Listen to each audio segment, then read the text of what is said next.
Excited to start our prep as a team. We staffed yesterday, and but we're with our players today.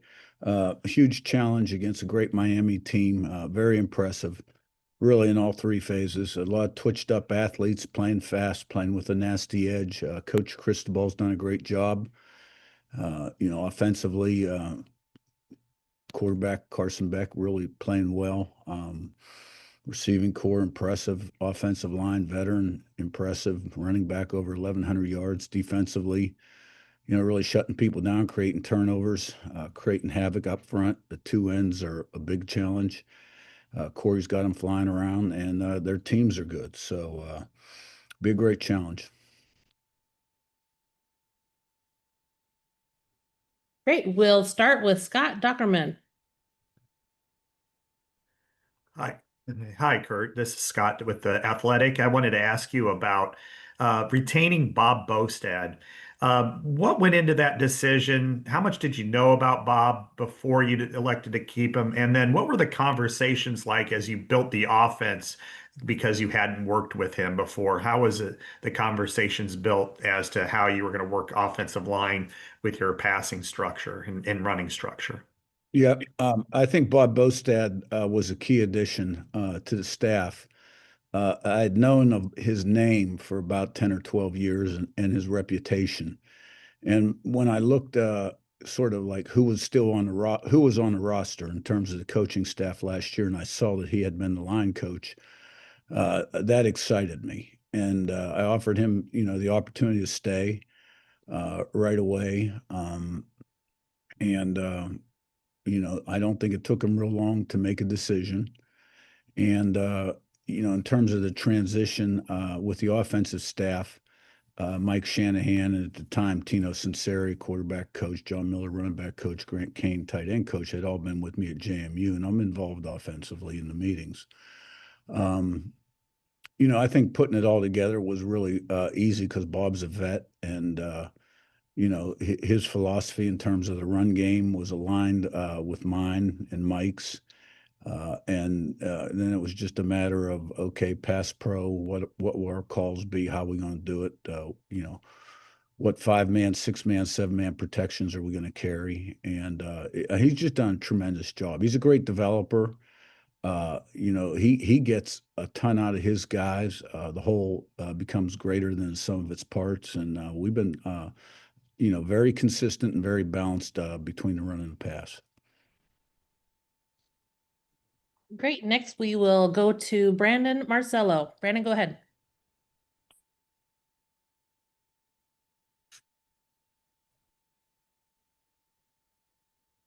Brandon, go ahead and unmute yourself.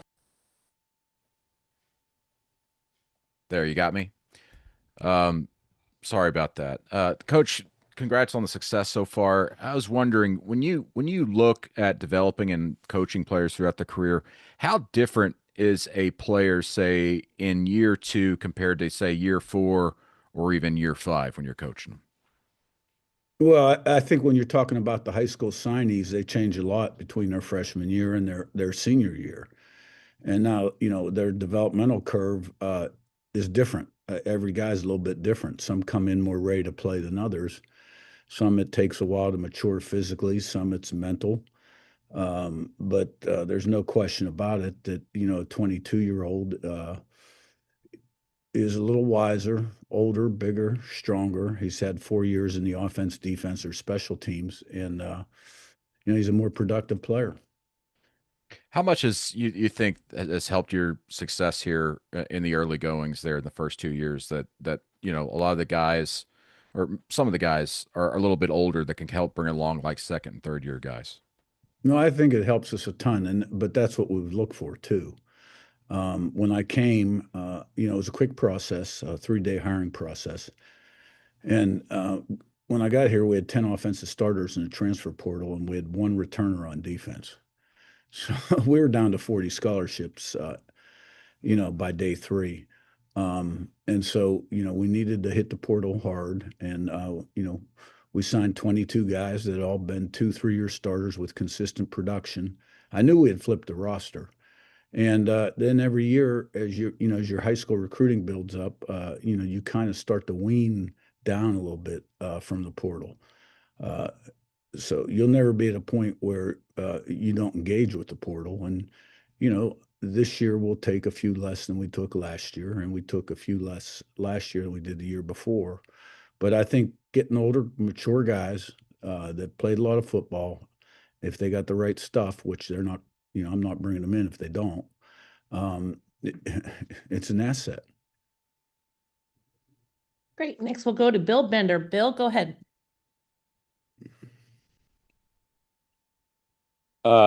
Coach, thanks for doing this. Kind of building off Brandon's question.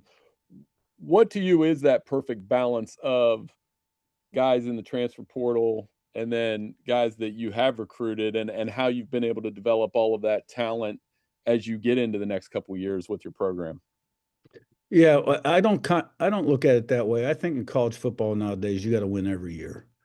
With social media the way it is, the pressure to be successful, you got to put together a team that's ready to compete for championships every single year. So now, the more success you have, the better you're going to recruit from the high school ranks. And those guys will develop, and most of them will redshirt, but some will play as a freshman. We're always going to bring in 20, give or take one or two high school guys. I think we brought in 23 this year, and some of those guys are ready to help us right away in some capacity. But the portal guys, you're bringing them in because you have a critical need where you have to fill a hole on your football team. So, we've been successful doing it. College football's changed a lot, obviously, still changing. You got to adapt, improvise, be light on your feet, if you're going to survive. And that's where I think all that recruiting coordinator experience I had in the past too, as well as coaching, probably benefited me. Great. Now we'll go to the line of Andrea Adelson. Andrea, go ahead. Hey, Curt, thanks for doing this. Obviously, we've all seen the success you've had there since your arrival, but I'm wondering, what would you say to folks who think that Indiana may still be a, quote, Cinderella story, considering the past history of the program? Well, define Cinderella story in the context of Indiana. I'm not quite sure what you mean by that. A team that has risen up despite the past that shows there has not been a lot of winning tradition. Well, I think that's a fact. If you look at, the record since Indiana started playing football and relative to the success we've had the last 2 years, we've broken a lot of records here in terms of wins, championships, postseason games, top 10 wins on the road, et cetera, top 10 wins, period. And so, it's been kind of surreal, but, you get it done with the right people, properly led, and you got to have a blueprint plan and process. You got to have the right people on your staff and the right people in the locker room. And we've been fortunate to have great staff continuity. With Bryant and Mike have been with me 11, 12 years, and a lot of other guys on the staff, 5, 6, 7 years. And then down, in the locker room, we got a lot of older guys that have high character, great leadership traits. They can buy into the team vision. They're very consistent day in, day out in terms of, being committed and disciplined and working hard toward improvement, staying focused on the goal, keeping the eye on the bullseye, so to speak. And, being able to sort of enter every Saturday prepared with the right mindset and then putting it on the field. So it's all about people. And then you got to have a blueprint and a plan. And I think, there's no question about it. That's what's gotten us to this point. Thank you. Now we'll go to the line of Zachary Osterman. Zach, go ahead. Curt, I'm curious, and I suspect I know at least to some extent the answer to this question, but you've been, kind of in championship game settings. Your dad was in them, you were in them as an assistant, you've been in them, kind of as a head coach. Like, do you change anything approaching a game like this at all? Or do you almost sort of reinforce the extent to which nothing changes in a game like this from your experience? Yeah, I mean, we've got to prepare for this game no different than we prepared for Ohio State and Alabama. You know, the biggest mistake our guys can make, and that I'll talk to them tonight in the team meeting about this, is making this game bigger than it is, and you know, and going down that road. Then that would be detrimental, you know, to our preparation and our performance. This week is no different than any other week. We have to be on point. We have to stack meetings, practices, and go in totally prepared. But then you got to put it on the field, you know, against a great opponent. Great. We'll go to the line of Jeff Rabjohns. Jeff, go ahead. Hey, Coach, thanks for your time. I wanted to get your thoughts on your defense. 3 postseason wins, all 3 over top 10 teams, only 35 points allowed, only 28 outside of garbage time, 25 TFLs, 11 sacks. Just what do you think of the level of impact your defense is proving they can play at in the postseason specifically? Well, you know, we were excellent against Ohio State, Alabama, against Oregon. You know, we created 3 turnovers and blocked a punt, which was 4, led to 21 points. And, you know, it starts with Bryant Haynes. He's the leader of the defense, and, you know, he goes in with a good plan and puts our guys in position to attack and make plays. But then the credit goes to the guys on the field. You know, leader of the defense is Aiden Fisher, but every unit has its leaders, and it all starts up front with, you know, stopping the run and affecting the quarterback. And, you know, turnover ratio is huge, getting the takeaways and then limiting the explosive plays and good and critical situations. And, you know, we're playing a little shorthanded. You know, we've lost some guys that were valuable contributors. But you know, it's been the next man up mentality, like Daniel Ndukwe, who made a couple big plays in that game, blocked a punt also. You know, we haven't skipped a beat, so to speak. Now there were a few more cleanup plays coming out of the Oregon game than the other games, partly because of the conflict Oregon can put you in offensively with tight ends that run like receivers and spread you out and create some throwing lanes. But you know, you got to be great. You got to be really consistent in all 3 phases to be successful. And I think that's what this team has been. We've been pretty consistent on offense, defense, and special teams.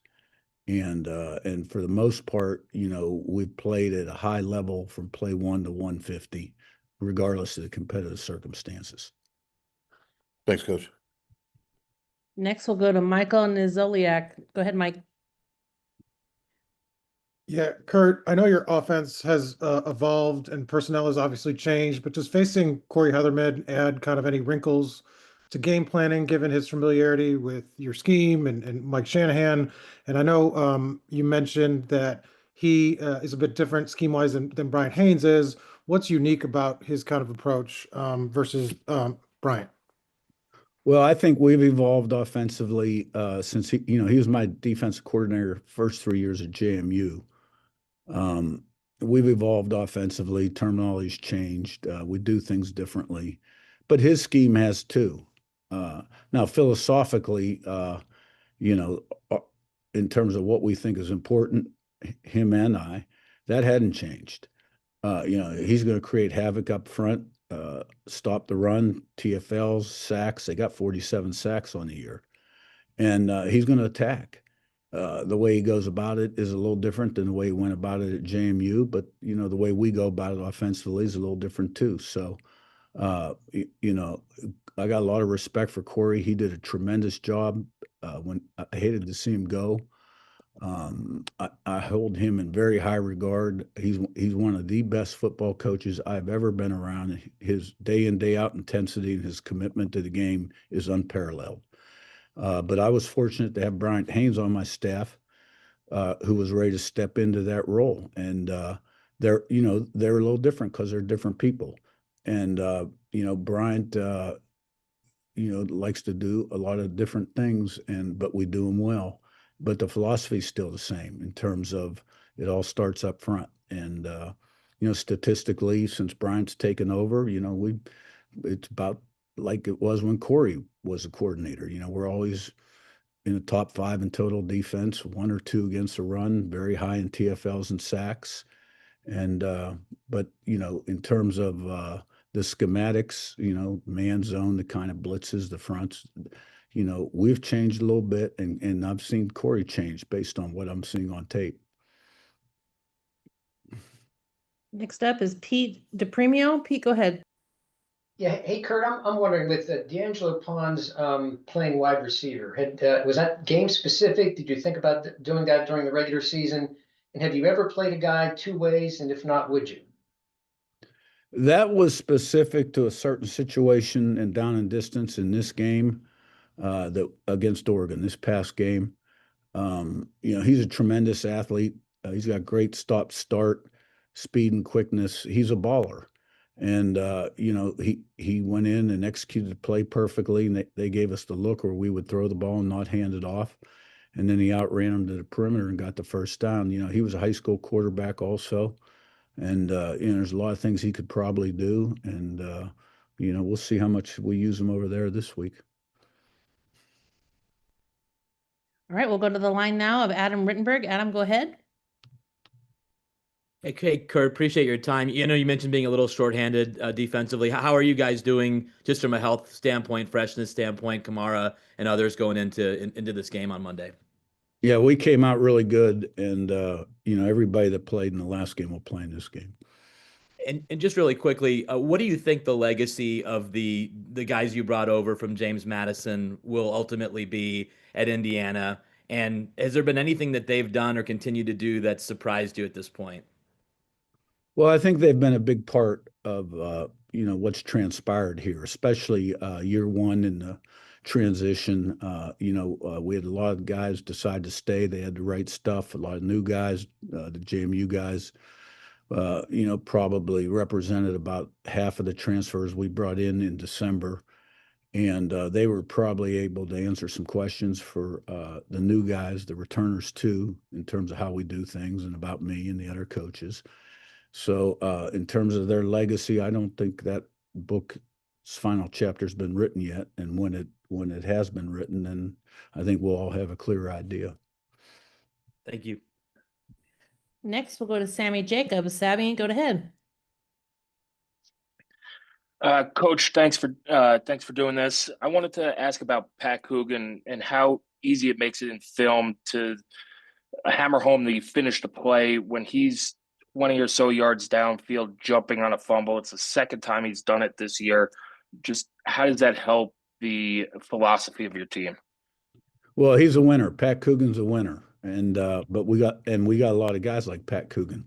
But he's been a great addition. Played a lot of football at Notre Dame. We needed a center. He saw the opportunity. He's been key to the development of the offensive line, one of the leaders on our football team. And, this team has really grown closer as the season's gone on. It's a very tight group. And this team has probably taken the message of how we want to play and put it on the field to a greater extent than any of the other teams we've had. And Pat's a key part of that. He's very highly respected by his teammates. He prepares great. I mean, you're on the plane traveling, you'll see Pat back there. He's reading his notes, writing things down. Game means a lot to him. And the fact that he was 20 yards down the field and recovered that fumble, it didn't surprise me a bit that it was Pat Coogan. We just got to teach him now, once he recovers it, to roll over it properly. All right, and our last question today will come from Chris Vanini. Chris, go ahead. Hi, Curt. Fernando Mendoza, he talks to us in the media like a coach, like he sounds like a coach. I'm curious, what is his communication like within the team and within the program and when you're working with him? Well, Chandler Whitmer probably and Derek Owens, our strength and conditioning coach, have more day in, day out involvement with Fernando than I do. And I can tell you this, that the best way to lead a team is to perform well, and especially at the quarterback position. I've never tried to make that guy the leader in spring ball because his performance will speak for itself. And he is highly, highly respected in the locker room. And the way he's played speaks for itself. I mean, I thought he was excellent against Oregon, and he's just, even since the Heisman Trophy, he's upped his level of play. And he's a special guy. I mean, he's extremely intelligent, and people recognize that. And he says the right things, and he'll be really successful one day when football ends, whatever it is he chooses to do. And he's got a great relationship with the guys, and it's mainly the older guys, obviously. Those guys hang together. And but I think what he's done behind the scenes to to bring the offensive unit even closer together, and that's a lot. Those are a lot of things that I'm not aware of at the time, find out later. He's just done a tremendous job in every single area where you could impact team success. He's been front and center. When you do talk with him, do you come away just impressed at his maturity and the way he kind of carries himself and talks to you? When I talk to him, the conversations are usually pretty short, and he doesn't say a lot in the building or on the practice field. He's not a vocal guy. Where you, I think, get a full taste of Fernando Mendoza is during the interview process, whether it's during the week or after the game. And, it's always an A+ interview. All right, Coach, thank you very much. We appreciate your time today. Thanks, guys. Look forward to seeing you in Miami. See you. Everyone else will be starting the Coach Cristobal call here in just a few minutes.